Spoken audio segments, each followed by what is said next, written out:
tabik pun. Salam guru penggerak, tergerak, bergerak, menggerakkan. Saya Abrar Aska, Magister Pendidikan, CGP Angkatan 9 Kabupaten Pringsewu dari UPT SMP Negeri 2 Pringsewu.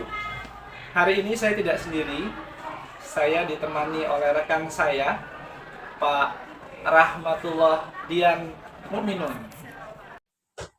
Selamat siang Pak Rahmat. Selamat siang Pak. Berjumpa lagi kita di antara aktivitas yang cukup padat ya. Lumayan Pak. Gimana kabar Pak Rahmat? Alhamdulillah. Dari gimana? Baik ya.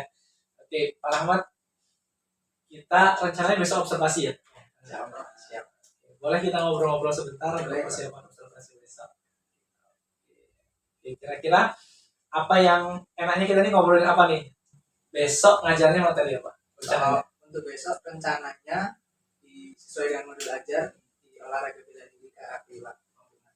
Karate ya. Pak Rahmat emang basicnya karate. Ya, Jadi kalau boleh tahu Pak Rahmat besok tujuan pembelajarannya apa Pak? kalau untuk tujuan pembelajaran besok peserta didik dapat dan mampu memahami dan mempraktikkan berbagai macam gerakan tangkisan dan pukulan dalam olahraga karate. Memahami dan mempraktikkan pukulan dan tangkisan ya. Terus selanjutnya persiapan Pak Rahmat untuk mengajar besok apa? Kalau untuk persiapan, alhamdulillah segalanya sudah disiapkan Pak, baik dari bahan ajar ataupun media pembelajaran maupun dari lembaga kerja fisik sudah disiapkan. Sudah siap dengan medianya ya? Insya Allah sudah siap Pak. Oke, berarti udah sip nih ya.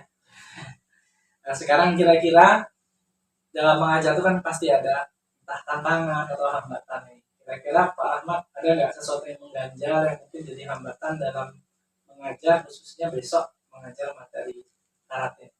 Kalau untuk hambatan pastinya ada ya Pak, karena kan tiap kelas memiliki strategi yang bermacam-macam. Kan mungkin ada yang suka dengan olahraga, ada yang nggak suka olahraga, ada yang suka dengan misalkan pembelajaran sepak bola, terus ada yang sukanya bulu tangkis, ada yang sukanya bela diri. Jadi kan berbeda-beda. Kemudian kemampuan anak juga ketika menangkap sebuah materi kan beda juga Pak. Ada yang kurang, ada yang bahkan mungkin sudah menguasai duluan pun juga ada. Kemudian ada juga beberapa peserta didik yang mungkin memang malas-malasan, entah itu karena agak gak enak badan ataupun karena cuaca yang tidak mendukung, jadi membuat peserta didik itu malas-malasan. Itu jadi hambatan yang saya yang menjadi hambatan terkait dengan peserta didik seperti itu.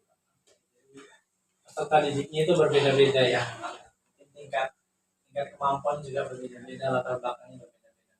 Kira-kira Pak Ahmad sudah punya tips atau strategi khusus untuk mengatasi hambatan yang tadi Pak Ahmad bilang? Kalau untuk strategi pembelajaran yang saya siapkan untuk menghadapi hambatan tersebut ya pastinya lebih berpusat kepada peserta didik.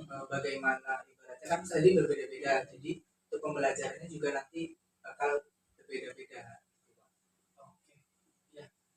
Setuju saya Pak Ahmad, tadi berpihak kepada murid dan membuat strategi yang berbeda-beda ya. Itu yang mungkin selama ini kita dengar dengan istilah pembelajaran berdiferensiasi ya. Berpihak kepada murid, kemudian itu menyesuaikan dengan kondisi dan kebutuhan Pak Ahmad. Oke. Selain pembelajaran berdiferensiasi yang berpihak kepada murid tadi, kira-kira ada nggak kompetensi lain yang ingin Pak Ahmad gali dalam percakapan besok? Kalau untuk kompetensi yang ingin saya lebih gali adalah kompetensi terkait dengan intelektual, kemudian kompetensi terkait dengan sosial dan emosional, KSD itu Pak. Menarik ya, kompetensi sosial emosional. Berarti dari penjelasan Pak Rahmat sampaikan tadi itu sudah menggambarkan bahwa Pak Rahmat sebagai guru yang mungkin juga masih muda, masih energi, yang selalu punya keinginan untuk mengembangkan diri. Nah, tadi Pak Rahmat fokusnya ke kompetensi profesional mungkin ya, sama pengembangan pembelajaran yang terkait dengan kompetensi sosial emosional. Nah, kira-kira untuk mencapai pengembangan kompetensi yang tadi Pak Ahmad sampaikan, bagaimana rencana Pak Ahmad untuk mencapai? Untuk rencana mencapai itu sih yang pertama memfasilitasi segala kebutuhan peserta didik. Kemudian pembelajaran juga bersifat berdiferensi, Hmm. kemudian pembelajaran yang aktif serta juga menyenangkan. Oke. Menyenangkan Pak Ya. ya kata kuncinya. Oke, Pak Rahmat, nampaknya Pak Rahmat sudah siap buat observasi besok. Jadi kita insya Allah ketemu lagi besok di kelas berapa Pak? Insya Allah di kelas 7G. Oke, yang pertama dan kedua. Oke, semangat terus Pak Rahmat. Saya yakin Pak Rahmat pasti akan bisa mencapai kompetensi yang ingin Pak Rahmat kembangkan, dan saya yakin Pak Rahmat itu selama ini adalah guru yang ideal lah bagi murid-muridnya. Oke, terima kasih atas percakapan hari ini. Sampai jumpa besok Pak. Semangat. Terima kasih Pak. Mari Pak. Ya.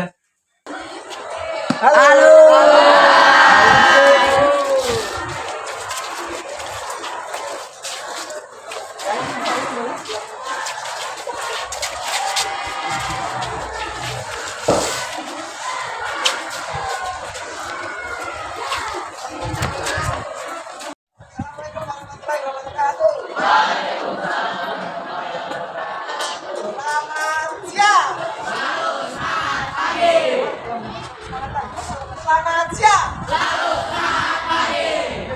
Oke, sebelum kita memulai pembelajaran terkait, alangkah baiknya kita berdoa terlebih dahulu. Silakan boleh teman-teman,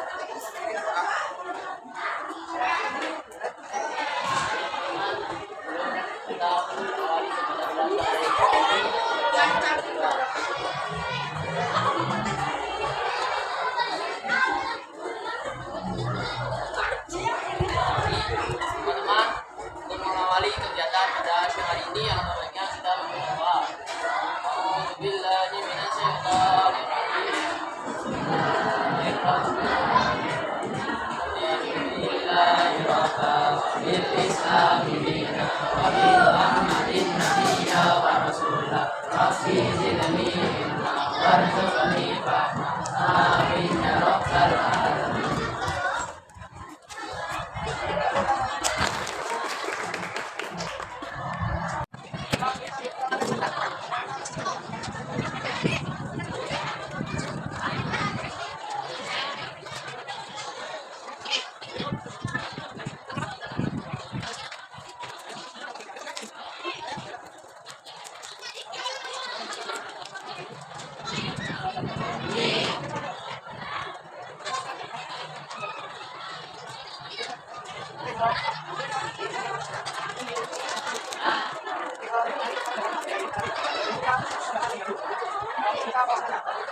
sudah, silakan dibuka halaman 100. Silakan dibaca terlebih dahulu.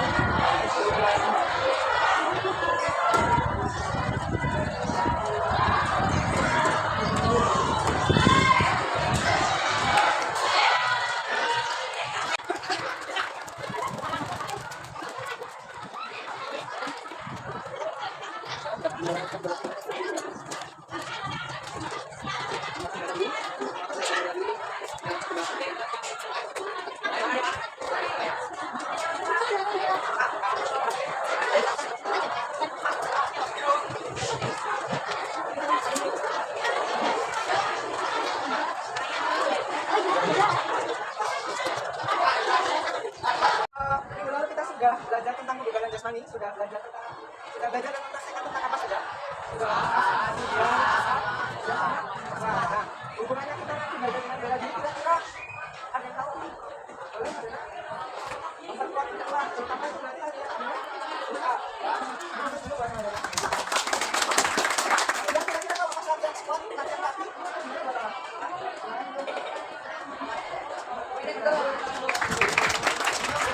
nah, jadi untuk hari ini Hari ini tujuan pada pembelajaran kali ini adalah peserta didik kalian juga dapat memahami dan melakukan berbagai macam gerakan pukulan dan juga bisa.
ya.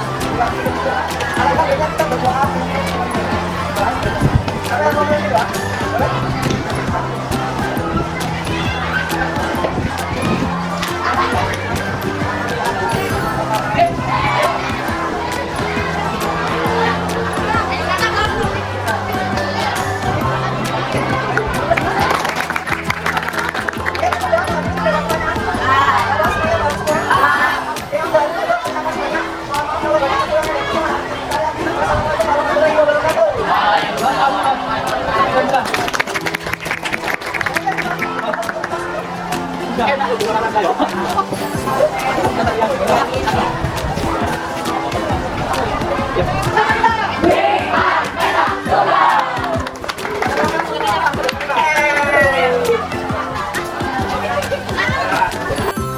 Assalamualaikum warahmatullahi wabarakatuh. Waalaikumsalam warahmatullahi wabarakatuh.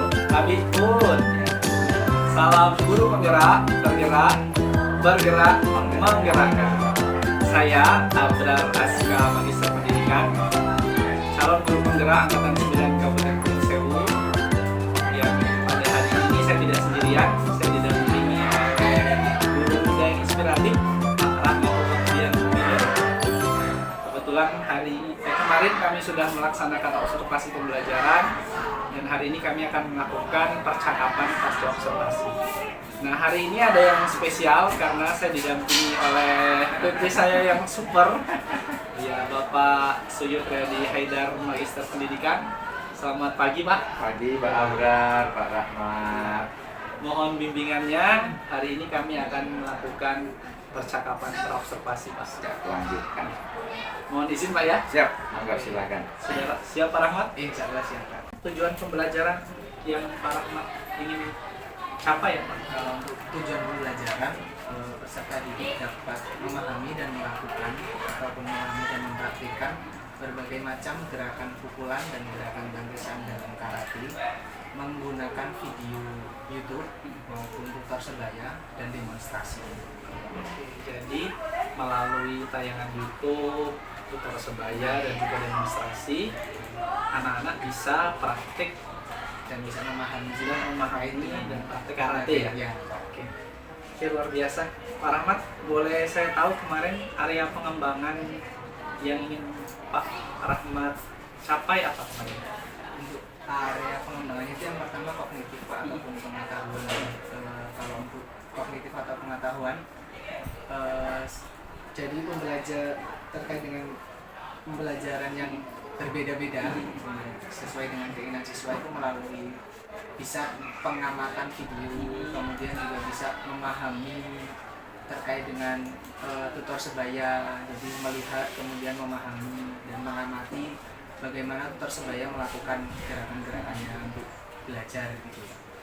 Oke, jadi melalui proses mengamati, melihat tutor sebaya itu diharapkan kemampuan berpikirnya terbangun, ya. Oke, bagus Pak Rahmat. Oke, selanjutnya ada lagi yang Kemudian kalau untuk di aspek gerak ataupun psikomotorik itu ya setelah jadi melalui video ataupun tutor sebaya itu dapat melakukan atau mempraktikkan berbagai macam gerakan-gerakan tersebut dengan secara mandiri maupun dengan kelompok. ada lagi? Yang terakhir terkait dengan sikap Pak. Jadi saya ingin mengembangkan sikap peserta didik dengan melalui, kalau tutor sebaya kan sebagai belajar menjadi contoh, jadi sikap kepemimpinannya di situ biar terlihat dan ada. Nah kemudian ketika belajar melalui YouTube juga kan kemudian buat video, nah jadi kan itu diharapkan untuk sikap kerjasamanya itu ada antara peserta didik yang satu dengan yang lain. Oke, jadi melalui pembelajaran berkelompok tadi tutor sebaya diharapkan muncul kepemimpinan. Dengan kemudian kerjasama. Oke, luar biasa. Ternyata penjas itu bisa dimanfaatkan untuk pembelajaran sosial emosional juga, ya. Setahu saya kan selama ini penjas itu ya hanya untuk pembelajaran gerak. Itu luar biasa Pak Ahmad. Mungkin kemarin sedikit saya sudah melihat ada budaya positif. Boleh dieksplor Pak, apa kemarin budaya positif yang Pak Ahmad tampilkan? Jadi kalau untuk budaya positifnya dari awal untuk menghormati dan menghargai guru dengan bersalaman yang pertama Pak. Kemudian sebelum pembelajaran dimulai artinya berdoa dan berdoa terlebih dahulu dengan peserta didik sebagai salah satu peserta didik sebagai pemimpin ataupun yang memimpin doa. Nah, kemudian setelah berdoa juga di situ untuk membuka wawasan peserta didik, mereka saya memanfaatkan buku sebagai literasi anak-anak supaya membuka wawasan terkait dengan pembelajaran. Jadi sudah ada aktivitas literasi dan juga berdoa ya. Oke, Pak Rahmat. Untuk sekarang saya minta Pak Rahmat memberikan penilaian sejauh mana menurut Pak Rahmat proses KBM kemarin itu berhasil. Mungkin kalau skalanya 0 sampai 100 menurut yang Pak Rahmat rasakan kira-kira berapa persen? Dalam pembelajaran kemarin ya Pak, kalau untuk keberhasilan alhamdulillah, kalau untuk nilai 0 sampai 100% ya saya bisa menunjukkan 90% Pak. Karena pembelajarannya itu artinya sudah berhasil ya? Sudah berhasil. Pembelajarannya aktif, kemudian menyenangkan juga sesuai dengan keinginan peserta didik. Nah, kemudian juga semuanya aktif, senang, habis itu ya sesuai dengan keinginan. Saya bisa menyatakan 90% dan tujuan pembelajaran juga alhamdulillah tercapai. Tujuan pembelajaran tercapai, siswa aktif sesuai dengan kebutuhan siswa, itu diferensiasi banget gitu Pak. Jadi kemarin Pak Ahmad sudah melaksanakan pembelajaran berdiferensiasi. Oke, tadi Pak Rahmat memberi skor 90. Kalau perfect kan 100 ya. Berarti mungkin kenapa tidak memberi skor 100? Apa masih ada hambatan atau kesulitan? Nah, kalau kenapa kok tadi 90%, 10%-nya itu kemana? Nah, kalau untuk 10%-nya itu ya ketika peserta didik berkelompok sesuai dengan keinginannya yang video.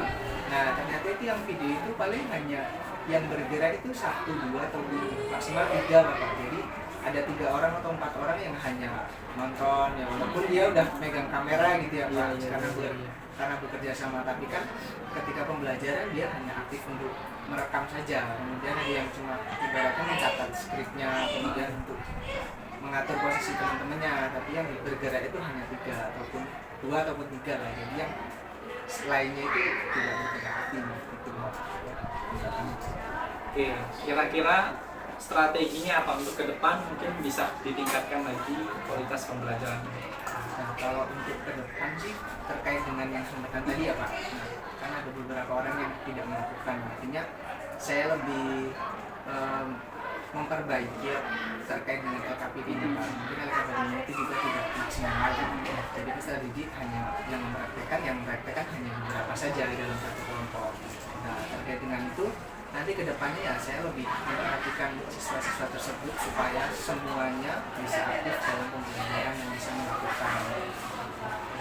Mungkin maksudnya LKPD itu anak-anak dibuat LKPD yang lebih apa ya, memungkinkan lebih siswa aktif ya. Jadi bagian tugas yang lebih jelas. Mungkin terkait dengan pengelolaan waktu kemarin Pak Ahmad Ya. sudah maksimal. Nah, kalau untuk pengelolaan waktu juga itu agak ya sekarang kan hanya 2 jam pelajaran Iya. Pak, sedangkan peserta didik juga kan Belajarnya belajarnya dalam secara kelompok. kemudian mandiri, jadi kan banyak ibaratnya waktunya ya tetap terkurang apa itu terkendalanya. Oke, jadi Pak Ahmad sudah punya strategi ya. Tadi perbaikan LKPD, pengelolaan manajemen waktu ya. Oke, itu menurut saya sudah rencana tindak lanjut yang sudah sangat baik. Hanya saja kan setahu saya Pak Rahmat ini kan guru yang super sibuk ya. Yang latih karate, latih renang, sibuk juga di masyarakat, ya. Juga mengajar juga di sekolah lain. Mungkin ada nggak komitmen Pak Rahmat untuk bisa fokus ke perbaikan pembelajaran? Ya, kalau untuk perbaikan insya Allah dalam satu minggu itu sudah. Jadi target kita seminggu ini fokus ke tadi ya, perbaikan LKPD dan menyusun pengelolaan waktu mungkin yang lebih baik. Oke Pak Rahmat, terima kasih ya sudah sharing dengan saya hari ini. Ada harapan mungkin ke depan? Kalau untuk harapan ke depannya artinya belajar dengan Pak Abrar supaya untuk pengelolaan waktu ataupun yang lain-lainnya juga lebih baik. Nah, kita sama-sama belajar ya. Pak Rahmat sebenarnya sudah punya solusi sendiri. Saya yakin Pak Rahmat kan apalagi ilmunya masih fresh sesuai dengan zaman. Nanti kita juga minta pendapat dari beliau Pak Suyud Siap, ke siap. depan karena beliau mungkin lebih berpengalaman juga terkait dengan pembelajaran. Oke, Pak Rahmat terima kasih sudah berbagi. Kita berdoa semoga ke depan kita semua bisa sama-sama belajar, Amin. bisa menjadi pembelajar yang baik dan juga tentunya jadi guru yang baik. Oke, terima kasih Pak Rahmat. Sukses ke depannya. Pak Suyud, kami sudah melaksanakan percakapan. Ya. Tadi sudah ada pencapaian tujuan, sudah ada refleksi dan juga ada rencana tindak lanjut dari Pak Ahmad. Oke, siap. Selanjutnya mungkin mohon pengarahan dari Pak Suyud terkait Pak Ahmad sebagai guru, saya juga sebagai CGP yang hari ini praktek supervisi akademik. Oke, luar Iya, biasa. mohon didengar. Sebenarnya kita kasih plus dulu Iya. luar biasa. Baik, terima kasih Bapak Abrar dan Bapak Rahmat ya. Artinya sudah melakukan wawancara di pasca observasi ini. Ada beberapa poin di sini saya akan memberikan umpan balik buat Pak Rahmat dulu. Tadi sudah disebutkan di tujuan belajarnya luar biasa ya, ada disebutkan melalui tutor sebaya, melalui YouTube, intinya semuanya itu agar murid bisa tercapai tujuan pembelajarannya. Oke. Terus kemudian tadi di area pengembangan ketika observasi Pak Abra juga mencatat di sana ada kognitifnya ada, psikomotoriknya ada, dan di sana juga sikapnya ada. Luar biasa, ada 3 area pengembangan yang masing-masing sudah diferensiasikan, sudah tercapai. Terus kemudian ada budaya positif. Nah, ini yang luar biasa. Jadi Pak Rahmat ketika mengajar itu tidak terlepas dari yang namanya budaya positif, berdoa, bersalaman dengan guru, bahkan dari sebelum belajar praktik di lapangan ada membaca buku literasi. Luar biasa. Ini seperti yang pernah saya saksikan Pak Abrar ketika melakukan praktek di lapangan sini. Kemudian Pak Abrar tadi baik, luar biasa, tadi sudah dalam observasi juga Pak Rahmat sudah melakukan budaya positif, terus kemudian di dalam budaya positif itu mulai dari berdoa, bersalaman tangan, bahkan literasi, membaca sebelum kegiatan pembelajaran indoor outdoornya. Itu sudah luar biasa sekali Pak Abrar. Terus kemudian targetnya tadi juga sudah tercapai, kalau secara skala sudah 90%, luar biasa Pak Abrar ya. Nah, 90% artinya di situ apa buktinya? Murid aktif dalam pembelajaran. Terus kemudian minat belajar murid terpenuhi dengan berbagai gaya minat belajar murid. Jadi diferensiasinya juga sudah jalan. Seperti itu, luar biasa. Terus kemudian 10% yang mana? Tadi saya sedikit agak mengutip. Ada beberapa murid yang memang ketika dia secara psikomotorik melihat di video masih belum terlihat betul seperti itu keaktifannya. Itu ya Pak Rahmat ya, nggak apa-apa. Kita memang pasti ada perbaikan. Kemudian tadi rencana tindak lanjut yang dilakukan untuk Pak Abra selaku observer ya. Terus kemudian selaku observasinya Pak Rahmat juga ya, ada perbaikan LKPD. Terus kemudian nanti ada asesmen mengenai bagaimana minat gaya belajar murid tadi yang 10%. Jadi ada yang sedikit tertinggal, mungkin yang 10% ini tadi kita belum asesmen. Ternyata ada anak yang dia itu gaya belajarnya beda, belum terakomodir seperti itu ya. Nah ini jadi di awal harus kita lakukan asesmen dulu.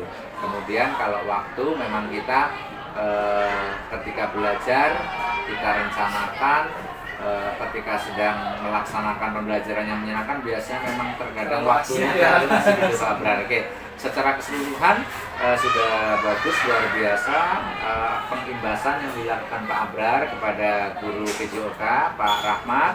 Nah, nanti hal-hal yang berkaitan dengan kekurangan dan semacam tadi saya sudah dengar akan dilaksanakan perbaikan dalam jangka 1 pekan ke depan. Seperti itu. Itu luar biasa Pak Abrar ya, Pak Rahmat juga. Jadi umpan balik saya kepada Bapak Abrar dan Pak Rahmat, tatkala melakukan observasi sudah bagus pencatatannya, tujuan pelajaran tercatat, terus kemudian pelaksanaan pembelajaran sudah tercatat semua, terus kemudian bahkan sampai refleksi Pak Abrar mengobservasinya sudah bagus, dan Pak Rahmat mendapatkan penugasan dari Pak Abrar juga sudah luar biasa. Mudah-mudahan nanti kalau sering berkolaborasi akan semakin meningkatkan skillnya Pak Rahmat seperti itu. Mungkin itu Pak Abrar, terima kasih. Silahkan dilanjutkan. Ya, terima kasih Pak Sujud. Terima kasih Pak Rahmat. Oke, alhamdulillah hari ini kami sudah melaksanakan percakapan pasca observasi. Ini pengalaman baru bagi saya sebagai CGP dan alhamdulillah banyak pembelajaran dan pengetahuan yang saya dapat dari Pak Suyud sebagai PP yang nanti tentunya akan berguna bagi saya sebagai supervisor dalam pendidikan ya di sekolah ya. Tentunya juga semoga bermanfaat untuk Pak Rahmat sebagai guru muda untuk ke depan semakin semakin baik ke depan, dan saya yakin suatu hari Pak Rahmat akan berada di posisi saya. Setiap orang ada zamannya dan setiap zaman ada. Betul sekali. Oke, demikian observasi kami hari ini. Terima kasih. Kami akhiri. Wassalamualaikum warahmatullahi wabarakatuh. Waalaikumsalam warahmatullahi wabarakatuh. Sukses selalu Pak Abrar, sukses selalu Pak Rahmat.